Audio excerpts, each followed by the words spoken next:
ಈ ತಿಂಗಳ ಜನವರಿ 20ರಂದು SKM ವತಿಯಿಂದ ಕಲಬುರಗಿಯ APMC ಕಚೇರಿ ಎದುರುಗಡೆ ರೈತರಿಂದ ಎಲ್ಲ ಜಂಟಿ ರೈತ ಸಂಘಟನೆ ನೇತೃತ್ವದಲ್ಲಿ ಬೃಹತ್ ಪ್ರಮಾಣದ ಪ್ರತಿಭಟನೆ ಮಾಡಿ ಅವರಿಗೆ ಮನವಿ ಪತ್ರ ಸಲ್ಲಿಸ್ತಾ ಇದ್ದೇವೆ.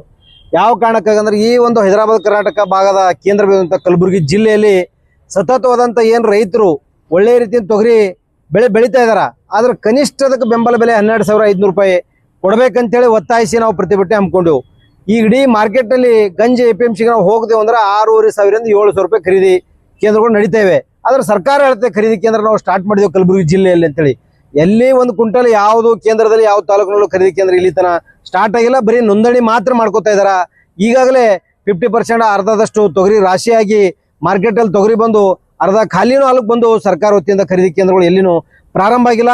ಈ ಭಾಗದ ತೊಗರಿ ಬಗ್ಗೆ ಮಾತಾಡ್ತಕ್ಕಂಥ ಕೇಂದ್ರ ಮತ್ತು ರಾಜ್ಯ ಸರ್ಕಾರ ಎರಡೂ ಸರ್ಕಾರಗಳು ಬಿಜೆಪಿ ಆಗಲಿ ಕಾಂಗ್ರೆಸ್ ಆಗಲಿ JDS ಆಗಲಿ ಮೂರೂ ಸರ್ಕಾರ ಕೂಡ್ಕೊಂಡು ರೈತರ ನೆರವಿಗೆ ಧಾವಿಸಬೇಕಾಗಿತ್ತು, ಬರಬೇಕಾಗಿತ್ತು. ಕನಿಷ್ಠ 10,000 ರೂಪಾಯಿ ಬೆಂಬಲ ಬೆಲೆ ಕೊಡಬೇಕಾಗಿತ್ತು. ಇದು ಯಾವುದನ್ನು ಕೊಡದೆ ಈ ಭಾಗದ ರೈತರು ಬರೀ ಕಣ್ಣೀರು ಒರೆಸ್ತಕ್ಕಂಥ ಕೆಲಸ ಸರ್ಕಾರಗಳು ಮಾಡ್ತಾ ಇಲ್ಲ. ಹೀಗಾಗಿ ಅದನ್ನು ಖಂಡಿಸಿ ನಾವು 20ನೇ ತಾರೀಕು ಕಲಬುರಗಿ APMC ಎದುರುಗಡೆ ದೊಡ್ಡ ಪ್ರಮಾಣದ SKM ನೇತೃತ್ವದಲ್ಲಿ ಪ್ರತಿಭಟನೆ ಮಾಡಿ ಮನವಿ ಪತ್ರ ಕೊಡ್ತಾ ಇದ್ದೇವೆ. ಅದಕ್ಕೂ ಸಹಿತ ಸರ್ಕಾರ ಬಗ್ಗದೇ ಇದ್ರಿಂದ ಹಂತವಾಗಿ ಇನ್ನೊಂದು ತಿಂಗಳಲ್ಲಿ ಕಲಬುರಗಿ ಬಂದ್ ಮಾಡ್ತಕ್ಕಂಥ ಹೋರಾಟ ಸಹಿತ ನಾವು ಹಮ್ಮಿಕೊಳ್ಬೇಕಾಗುತ್ತೆ ಅಂತೇಳಿ ಇವತ್ತು ಪತ್ರಿಕಾಗೋಷ್ಠಿ ಮುಖಾಂತರ ನಾನು ಎಚ್ಚರಿಸ್ತಾ ಇದ್ದೇನೆ ಸರ್. ಭೀಮಾಶಂಕರ್ ಮಾಡಾಳಿ, SKM ಜಿಲ್ಲಾ ಸಂಚಾಲಕರು, ಕಲಬುರಗಿ ಸರ್. ತೊಗರಿ ಪರಿಹಾರದಲ್ಲಿ ತಾರತಮ್ಯ ಮಾಡಿರ್ತಕ್ಕಂಥ ರೈತ ವಿರೋಧಿ ಸರ್ಕಾರದ ನೀತಿಯನ್ನ ಖಂಡಿಸಿ APMC ಕಚೇರಿ ಮುಂದ್ಗಡೆ ಪ್ರತಿಭಟನೆ ಇದೆ. ಎಲ್ಲರಿಗೆ ಸಮಾನಾಗಿ ಸರ್ಕಾರ ವಾಗ್ದಾನ ಮಾಡಿದ ಪ್ರಕಾರ 2 ಹೆಕ್ಟರ್ ಎಂತೇನು ಪದ ಬಳಸಿದಾರೆ NDRF SDRF ಎಲ್ಲರಿಗೆ ಸಮಾನಾಗಿ ರೈತರಿಗೆ ಪರಿಹಾರನ ಕೊಡಬೇಕು ಅನ್ನೋಂಥ ಮಾತನ್ನು ಒತ್ತಾಯ ಮಾಡ್ತಿದೆ.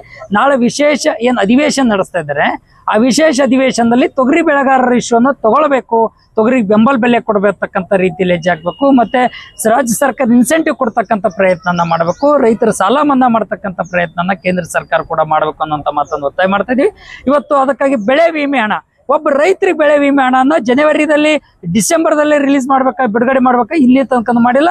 ಬೆಳೆ ವಿಮೆ ಹಣನ ಬಿಡುಗಡೆ ಮಾಡ್ಬೇಕು. KMF ಮಾದರಿಯಲ್ಲಿ ತೊಗರಿ ಬೆಳೆಗಾರರನ್ನು ಸಂರಕ್ಷಣೆ ಮಾಡಬೇಕು. ತೊಗರಿ ಬೆಳೆ, ಕರಿಬೇಳೆ, ಉಳುಬೇಳೆ ಉಣ್ತಕ್ಕಂಥವ್ರು ಎಲ್ಲರೂ ಕೂಡ ಇದ್ರ ಬಗ್ಗೆ ಧ್ವನಿ ಎತ್ತಬೇಕು ಅಂತಕ್ಕಂಥ ಮಾತನ್ನು ಒತ್ತಾಯನ ಮಾಡ್ತಾ ಇದೀವಿ.